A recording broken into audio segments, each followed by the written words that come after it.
Jimmy Mafufu. Sasa sijui ni kwenye influencer pia umo wa Yanga. Mimi ni rais wa Yanga Asili. Yes, tuzungumze sasa kama rais wa Yanga Asili. Tukio hili kubwa kiasi gani, lakini matarajio yenu ni yapi sasa? Sajili tumeona engineer ameshusha vyuma, lakini tumeweza kuona baadhi ya vitu vingine ambavyo aliahidi ameweza kuvitimiza. Tunakwenda kwenye uchaguzi mkuu. Yeye hana mtu ambaye anapambana naye, lakini hata makamu pia hana mtu anayepambana naye. Kuna nafasi ya wajumbe ambao huko sasa kuna mpambano.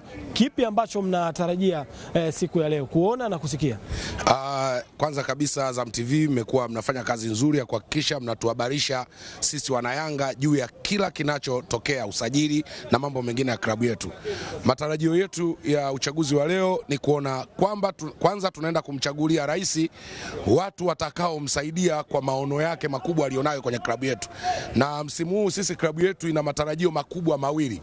Jambo la kwanza ni kuhakikisha project yetu ya uwanja ndani ya miezi 18 tutaanza kuhesabu leo inakamilika Jangwani. Kwa hiyo wajumbe tunaoenda kuwachagua kwa ajili ya kumsaidia rais, kwanza wahakikishe wanaenda na maono ya mheshimiwa rais. Asije mtu na maono yake tutamfukuza.